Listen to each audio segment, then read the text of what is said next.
Monday, October 2nd, 2023, Monaco 64, home of alternative economics and contrarian views.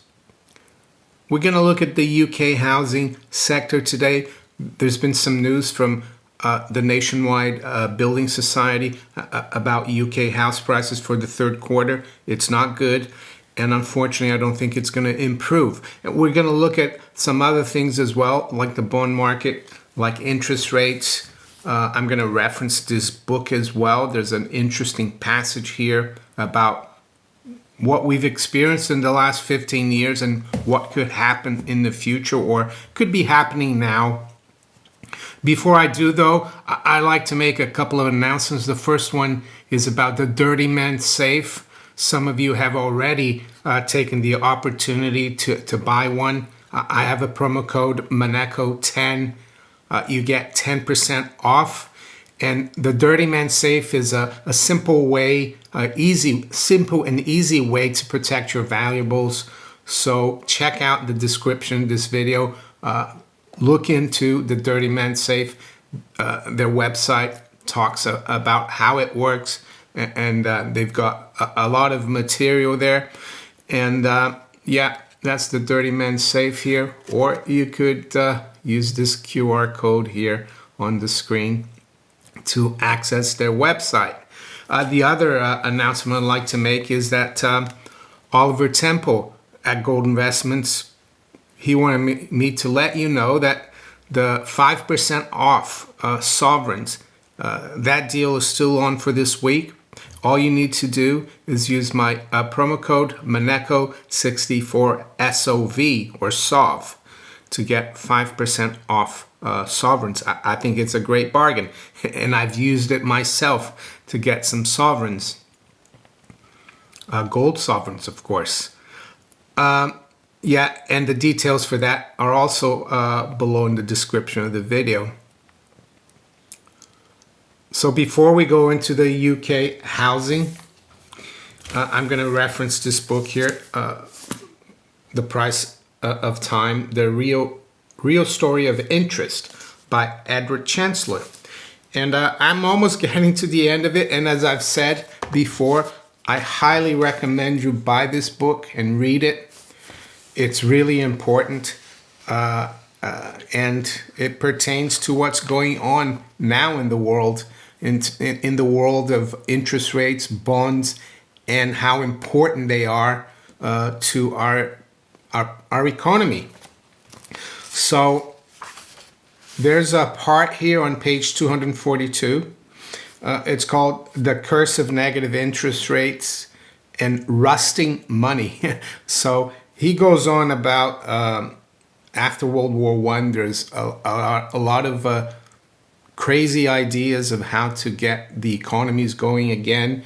Some people in Germany talked about putting a stamp on the banknotes and giving people only a certain amount of time, like a year, to spend that banknote, or that after a year the banknote would lose 5% of its value to try to get people to spend. It's crazy. And there's many examples of this. People talking about negative interest rates like we've seen since the '08 crisis. And that, of course, happened. And that led to, I think, about $17 trillion of bonds having a negative yield, which is crazy. And what it did to the value of bonds, it hugely increased them, because most of those, a lot of those were even long-term bonds. So the price of long-term bonds are very susceptible to changes in interest rates. And I spoke about that during that period. I think it was 2017, 18, 19. You had more than 10 trillion negative yielding bonds. And what that does to long-term interest rates, long-term bonds, is drive their price even higher, because people didn't understand why would people buy negative yielding bonds. Well, because their price go through the roof. It's like a huge bubble. And that's the key word, the huge bubble. And now we're seeing the reversal. And I've said it before early this year, that interest rates or bond yields were going to go to unimaginable levels. And I'm sure a lot of people thought, oh, this guy's crazy. What is he talking about? We're going to have a recession and they're going to cut rates to zero again. But now you've got Jamie Dimon saying we're going to go to 7%. And I think he might be still wrong. We might still go even higher. And even Larry Fink saying we're going to probably go to 5.5. But what I thought was interesting here on page 246 is this. So the author says, the perverse effects of negative interest rates were observed by leading investors. For economies to function normally, noted David Hogue of Capital Group, a large U.S. investment firm, they need positive interest rates and they need capital to be allocated efficiently. Well, we have anything but that, and still today, the central banks are still interfering in the capital markets. BlackRock's Larry Fink thought that the impact of this radical policy on savers had not been properly considered. Yeah, it's easy for him to say it, but the thing is, this policy benefited his company greatly because it drove asset prices through the roof. And being an asset manager, he benefited it. Anyway, hedge fund manager Paul Singer claimed negative rates moved the signals that direct investors how to allocate capital and manage risk. And this is the really interesting comment here that I wanted to put across to you so you can understand what's really going on right now in the bond markets and how destructive it's going to be for everything, all asset classes. Bill Gross suggested that the trillions of dollars worth of bonds at negative yields formed a supernova that will explode one day. There you go, a supernova that will explode one day. And unfortunately, I think that day is very close at hand. So with that, let's now look at the UK housing market. I've covered this quite a lot extensively in the last couple of years. I even have a playlist that talks about UK housing, and it's entitled, let me check here.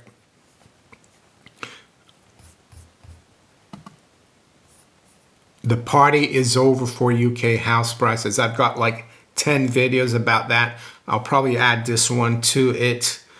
And I don't think it's going to get better. Recently, we've seen some mortgage providers cut interest rates, but I think that's going to be short-lived. And if anything, I think mortgage rates are going to go even higher, and it's not going to help. It's not going to help UK house prices because house prices are like a bond. The lower you drive interest rates, like the central banks did up until recently for like 15 years, drive them down to zero. It makes bond prices go up, and house prices behave just like a bond price. So the lower interest rates go, mortgage rates go, the more people can borrow, and the less they have to service. And even if house prices go up, the low rates make their payments even lower because and also people have all these we've seen all these deals, sometimes even 100% mortgages. We've seen people take interest only mortgages. We've seen governments doing schemes to help people to buy all kinds of stuff to keep the Ponzi going. But now that's all changing, and I don't think it's going to get better, as I said, because I think bond yields are going to continue to go higher, not just in the US, but in the UK as well. So here you have it. This morning, Nationwide report, UK house prices fall across the UK. House prices fell across all UK regions for the first time since 2009 in the 3 months to September, as high mortgage rates hit the market according to Nationwide. So the average drop looks like it was about 4.75%.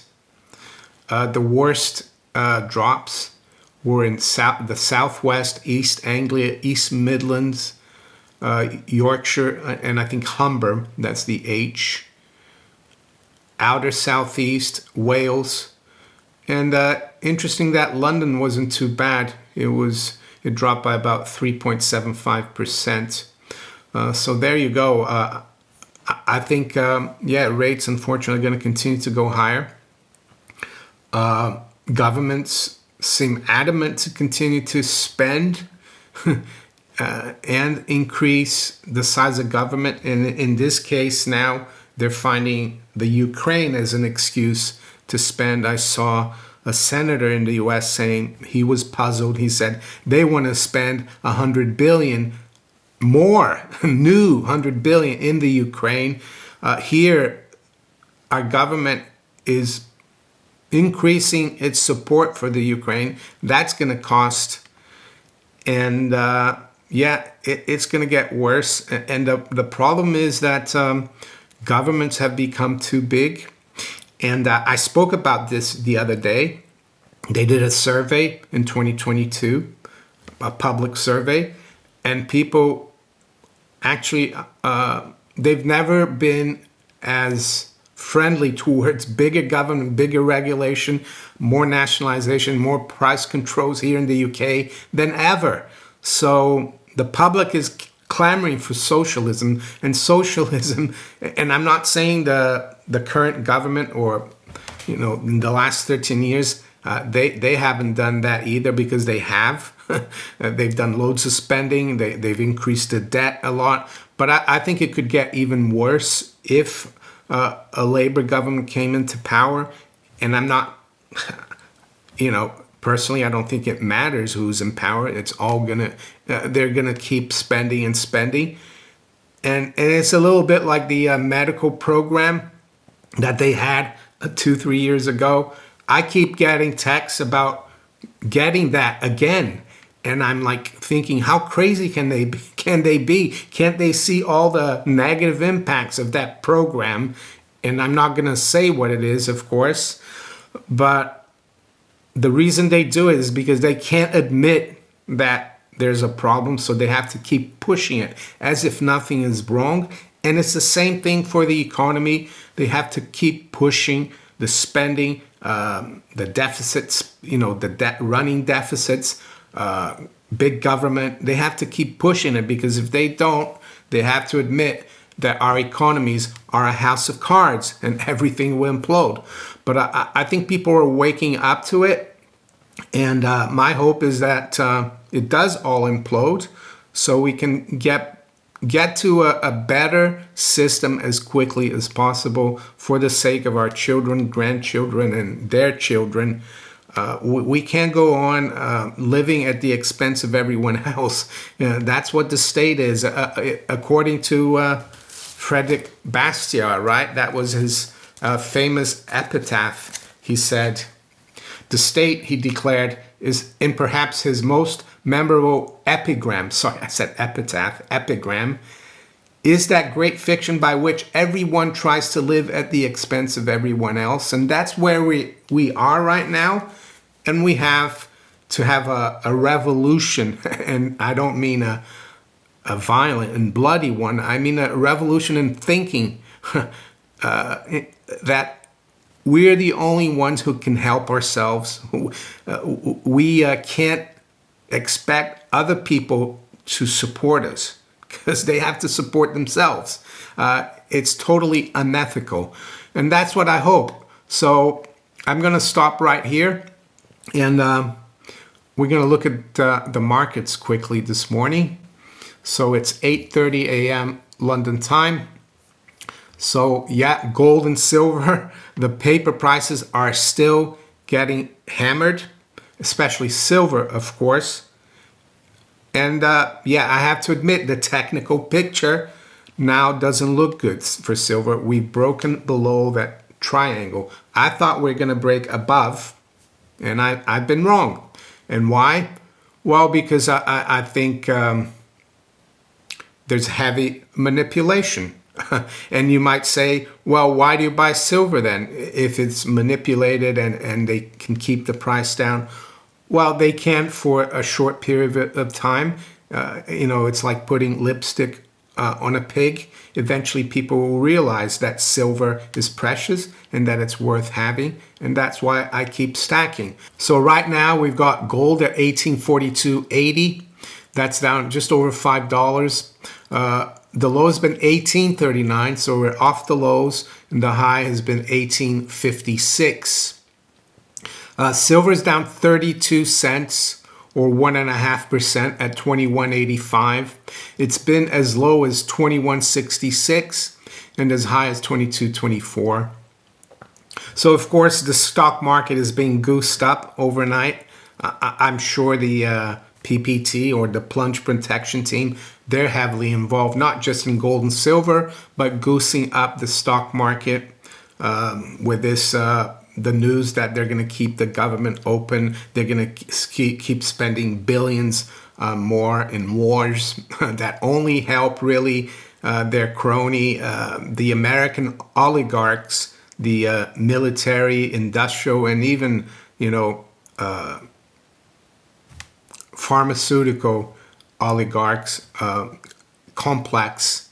It doesn't help the average American, and here in the UK as well, it doesn't help the average Briton, all this government spending. But right now, the Dow futures is up 208 points. The NASDAQ futures is up 140, and the S&P is up 28 points. So markets doing fairly well. Stock markets, the currencies are pretty steady, with the exception of the dollar versus the yen. The dollar is up 0.25%, just below 150. The pound and the euro are pretty much unchanged. The dollar versus the yuan is unchanged at 729. And I think they have a golden week in China. So things in China are going to be slow. A lot of holidays there. So that's what's going on. We're going to look at the bond markets, of course, but let's keep looking at the currencies. We got the Aussie dollar down 0.2 at 64.20. We got the dollar unchanged versus the Canadian dollar at 135.69. And the Kiwi dollar is up 0.1, just above 60. To the other commodities or general commodities, WTI crude is unchanged, just above 90. Brent is unchanged, just above 92. High-grade copper is up 0.4% at 376. So let's look at the bond markets. And of course, they are very important. And right now, not making any sense, like the relationship between bonds and stocks. The 10-year yield is up 4 basis points. We're at 462. And I think this move up in the stock market futures overnight is going to be short-lived. I expect at the end of the day, trading day in the US, the stock market to be lower unless the 10-year is able to rally in price and drop in yield. So yeah, yields are still going higher. So that's not a good thing. What about in the UK? We're talking about housing and mortgage rates and why I think they're going to keep going higher. Well, because we're not out of the woods. We got the 2-year yield up 9 basis points. It's at 5% right now. We got the 30-year back above 5% in the UK. That's up 10 basis points. And in Europe as well, a lot of the continental European bond markets, their yields are going up as well. So it's a huge problem. And right now, of course, they're keeping things. They're making sure that people look at the stock market and people are saying, oh, everything's fine. The Dow's up 200. And I think one needs to be careful about putting too much credit into that perspective. And I guess the other way as well is that they're slamming gold and silver, and people are probably saying, Why am I owning gold and silver? I got to get rid of it. And they're doing that just at the wrong time, while the powers that be know what's going to happen, because the Singapore Monetary Authority, they just added another 1.6 tons of gold to their national reserves in September. And they've increased their gold reserves by 49% in 2023. So they've added 75 tons to their gold reserves. So that's what you need to keep in mind. So there you go. With that, I'm going to wish you all a very good day. Take care. Bye.